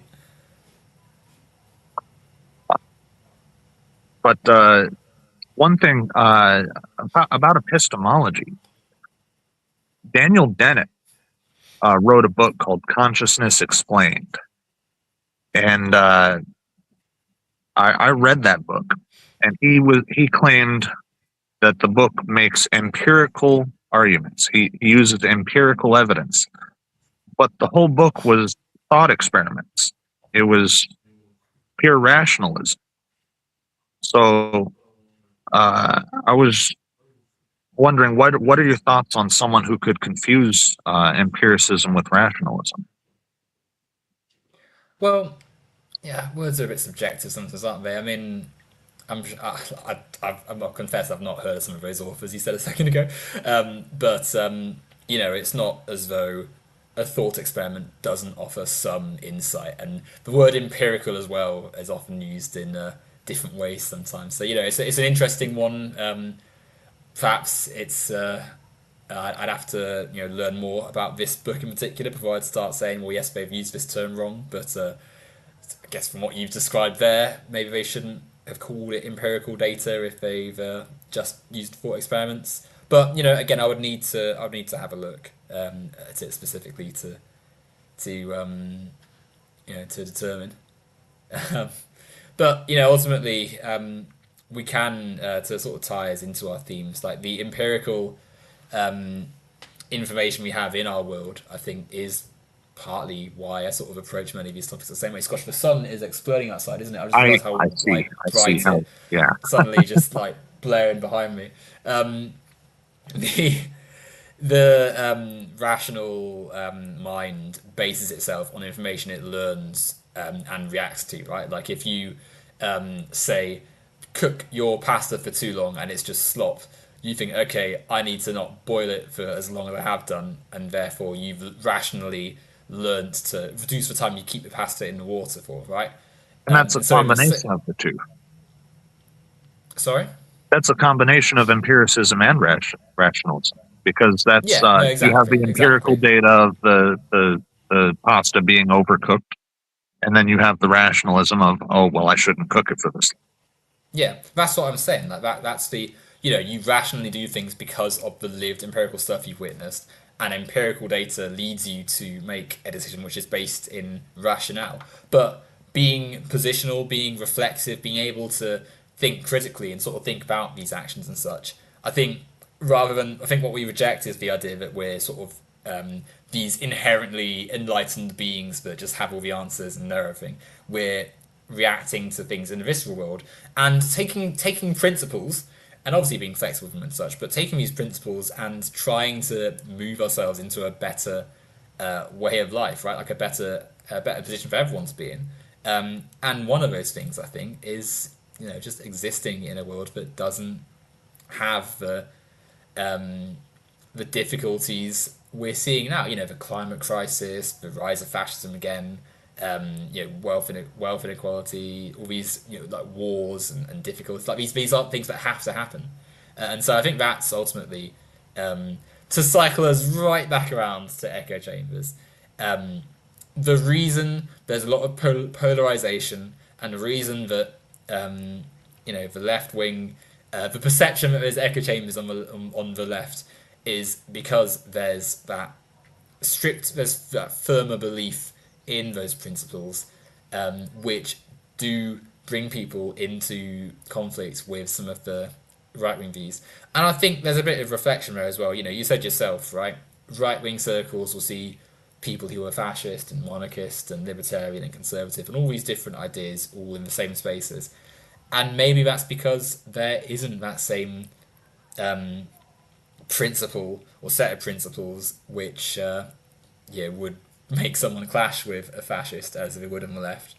And it's ultimately that's where it is. Like if right wing people wouldn't be willing, if right wing people are willing to have someone like that in their spaces and left wing people aren't, that is a fundamental difference between the two. Yeah, yeah. I do think we on the right, we just don't have as solid of principles as the left does. We're much more fluid. Sorry, sorry, I don't mean to laugh. Yeah. It's it's an interesting way of putting it. I mean, I don't want to be mean, but not.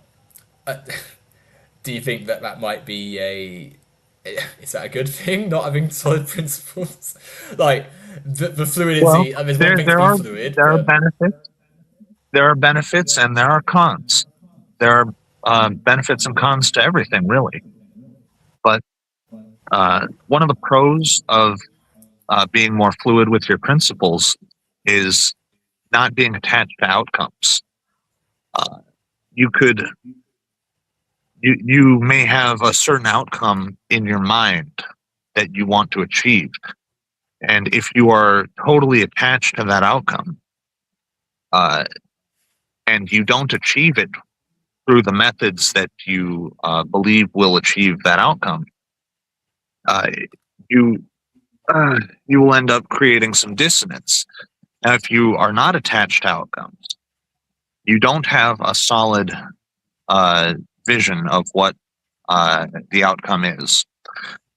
You use the means that you believe will achieve it, and it doesn't get achieved. There is no dissonance. You just go, oh well, that's too bad. I'll try something else, or maybe I'll change my expectations. yeah, but it's not like you're growing like a tomato plant or trying to make a like painting or something. Like it's a huge like social set of principles we're talking about here. And for as much as like you've got to react to what happens in the world, like the outcome of say everyone being able to eat meals a day, 3 meals a day, or everyone being able to have a house or not having widespread societal discrimination. Like these aren't things that we can really like waver on, right? So I think ultimately there does need to be some like fluidity, but that fluidity is still in service of an overall outcome we aim for, not just like, oh yes, well I didn't get this, so better just leave that.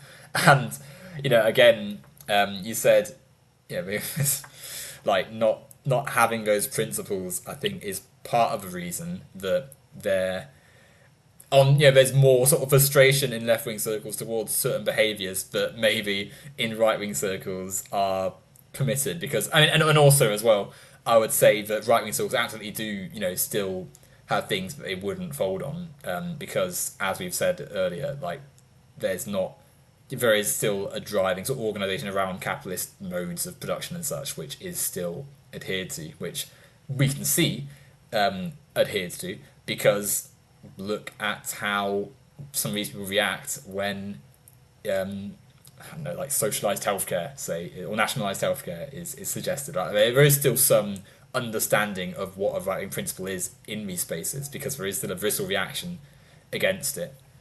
Um, but yeah, it's it's an interesting one. I'm just now scrolling through the chat, so let me just reply to that We got some quickly. questions. Um, criticism of what you first said, I think, mainly, Harry.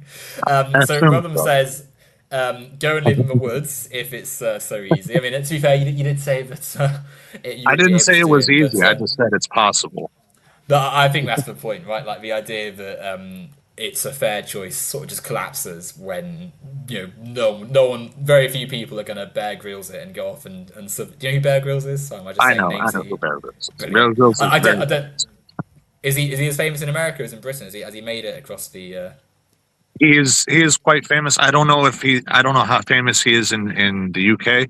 I know he's quite famous over here, and there are memes of him. A lot of memes. Okay, right. Okay, well, so yeah, but that's my point, right? Like Bear Grylls, people, um, most people don't possess the skill. I mean, even he doesn't, right? Because, like, as later turned out, he did a few of his programs without maybe being quite as natural survivor as he claimed. But yeah, Yeah, that's a different tangent. there was a Still, scandal about that. yeah, yeah. I mean, it's much of a nothing, right? Like shock horror, TV person that didn't Hmm. actually live in the middle of nowhere for however long he said. He's still a skilled individual with a lot of survival knowledge. He would still not choose to live in the woods versus live in society, which I think is a point Rubman's making, right? Like it's not a non-coerced situation if the other choice is like abandoning all elements of normative culture to go and spend time in the middle of nowhere. Yeah, What other stuff was leftism is fat dumpy shaped, and this is sort of talking about the structure, the shape of a pyramid, right? Like, and it's a good point. I mean, for as much as this is a bit of a humorous comment, like the point is that you're not seeing the same top down stuff, because you're breaking down a structure that says this person has much more power than someone else in society, which is the whole reason we would reject any idea of fascism or any authoritarian system being left wing, and why, even if they claim they are, even if they say, oh yes, we're a third position, or we're still upholding Marx's ideas, like it's still something which needs to actually, in practice, in direct action, do something left wing that delivers equality and egalitarianism and breaks down those hierarchies. Otherwise, there's no point.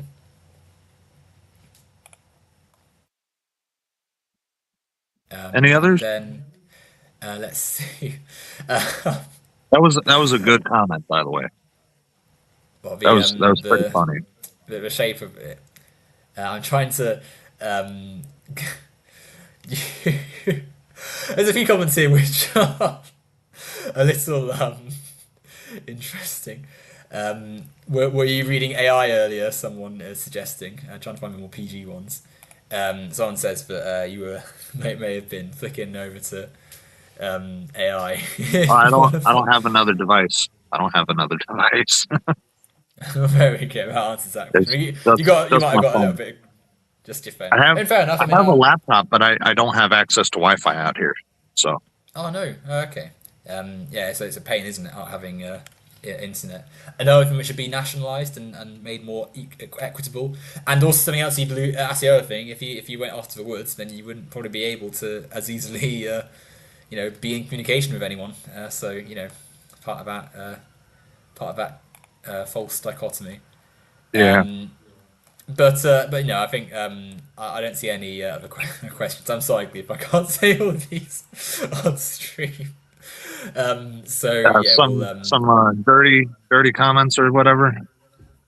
that's one way of putting it. Um, but no, Offensive. it's well ones which aren't so much questions as they are commentary. Shall we say? Um, but no, yeah, it was an interesting conversation. If you ever want to do a part two, if we discuss any other topic, then my door's open. Actually, I And got to thinking about idealism and materialism, and I got to thinking about consciousness, and I think that those would be interesting topics to discuss with you as well. yeah, it's philosophy at some point. Rockaz says, "Do you have any more recommendations?" I got lots of recommendations. Give us three recommendations um, for like what would be like the if you had the whole like library of the entire world's bibliography, right? Like every author ever, but Well, you can only give someone three books to put in their backpack. Which three? okay. One of them is The Closing of the American Mind by Alan Bloom. I definitely recommend that one. Um, one of them is The Mind and the Brain by Jeffrey Schwartz. And let's see, what's the third one? Um, The Red Queen by Matt Ridley. Okay. Um, and what are these books? What if you were to give a brief synopsis of these So books? the closing of the American Mind is essentially philosophical. It's kind of conservative, although I would put it more in the camp of liberalism. It is a critique of postmodern education in the United States.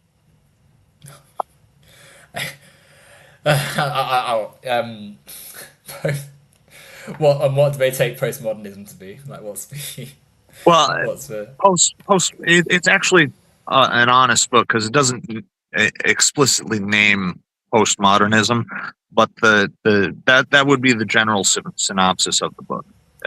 It discusses the way that philosophy and the way that philosophy was taught in colleges in the 80s. But like, does it discuss the mass defunding of state schools and the sort of the conservative attacks on the autonomy of like educators and such to actually just do their jobs? Yeah, the fact that teachers are like having to buy resources for their classrooms out of their own salary, things like that. Like, does it go into some of that Well, stuff? it's specifically about the university campus. Um, there were, I don't know if the mass defunding had begun at that point in time yet. I think that's within the past 30 years. We're talking about this book was published in 87. So, Well, yeah, I mean Reaganomics was still sort of kicking into well in force, right? Like it was definitely. and I believe he was somewhat in opposition to Reagan. At least he never actually explicitly states it, but he did critique the culture. I'm not going to say exactly what he said because I don't think it would be YouTube appropriate. But he did critique the culture, and he essentially blamed academia for the rise of these negative elements of the culture. As for The Mind and the Brain, this was actually a really wonderful book. I loved reading it. Jeffrey Schwartz is treatments? He was a psychologist or a neurologist, I believe, who treated OCD patients. And Yeah. at the time that he was coming up with this new method of treatment, behaviorism was the mainstream treatment, and behaviorism is pretty horrific. Uh, if people are like afraid of germs or whatever, you expose them to the germs, and that's supposed to cure them of their OCD, their avoidant behaviors. But Jeffrey Schwartz used mindfulness and uh, essentially just taking your focus and redirecting your own brain patterns. And this was a much more effective treatment, not only because people didn't quit halfway through, but also because uh, more people accepted the treatment. More people wanted to do the treatment. Hmm.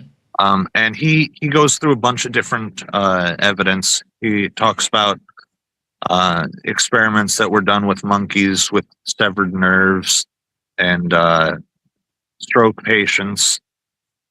And essentially, he shows that there's a great level of control over the functioning of the brain. And he posits that this control has to come from outside of the brain. Now, you can accept that or not, but his arguments really span multiple fields. They span neuropsychology and free will as well. Okay. I mean, the brain and the mind and the brain, like very. I mean, very interesting, very subjective, and a little bit like. Also, I think with anything like that, it's important to remember that we're still like, as social animals, we're produced by society, and it's important to not assert too many like opinions as like stated. Yes, this is how it is, and different things work with different people. Like the uh, like as people dealing with a fear by exposing him to said fear would work for a lot of people, would also probably not work for a lot of people. Like it's definitely a sort of subjective field, um, and I'm not sure interesting, but I think um, it's important not to be too dialectic with like mind and body either, because they are ultimately both. There's an element of like that being produced from Western dualisms and Enlightenment era uh, assumptions about Mhm. body and such. But yeah, and then one more of your books was the last one, but before we It was wrap up, the Red Queen by Matt Ridley. This isn't that is the a villain science from? book. Isn't that Yeah, it Resident is. Evil It villain? is. No, no, no, no, not. Oh, yeah, yeah, that is true too. That only the movies, though. Only the movies. Okay. But this is a reference to the Looking Glass, actually. Um, Okay. I believe it's Peter Carroll who wrote the Looking Glass, and Alice in Wonderland. So essentially, this is a science book. It's about sex and sexuality, sexual behavior. It studies a lot of different animals, but it tries to relate it back to humans, and it also studies humans. And who's this by? Sorry. Matt Ridley. Ridley.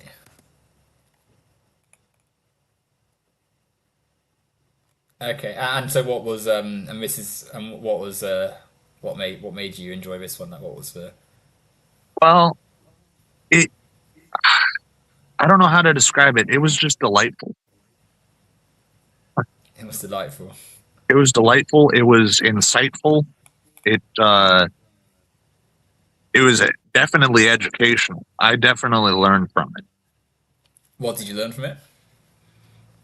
Well, I learned aside from some different factoids that he presents, such as lemmings having 3 chromosomes and females being like 3 of those combinations. Um, he discusses human nature, and the conclusion he comes to is that we are biologically informed but socially molded. It's an interesting statement. I mean, I suppose human nature is another one of those very nebulous and subjective things that are environmentally, produced as much as they are anything else, right? Biologically, even biology, right? Like we can biologically point to functions that our bodies do, but the the you know like biology is understood by our minds, which are socially produced. So even that, like, we should still be mindful of the fact that we're still applying our interpretations to something, right? Like, I know this is my hand, but my hand is my hand because I say it's my hand, and ultimately, even for as much as we can point to what its function is, there's still an element of humans decided to call digit, finger, palm, skit. Like there's different elements of what we've broken it down into that inform it, And there's and also, it's in the example of a hand, there's a social aspect there too, because people in the past considered the wrist to be part of the hand. exactly that. And so that's why I get a little bit like in my mind, it's like a bit of an alarm going off when I hear someone saying, "Yes, I defined human nature." It's like yeah, it leans into that I don't know Albert Wesker type Resident Evil villainess type thing. But ultimately, it's again not read the book. Don't want to assume. Maybe it's not too deterministic, but yeah, we'll see. Anyway, 2 hours have passed, and Yeah. as lovely as it's been chatting, I do want to go and enjoy. There's football actually on very soon, so I'll be watching that fairly Uh, shortly. Thank you for coming on, Howie. It's been a very interesting conversation, and yeah, we'll have to chat again perhaps at some point in the future. All the Thank you best, for having everyone, me. and no, not at all, not at all. Thanks everyone for listening, and yeah, I'll see you on the next one. Take care, all.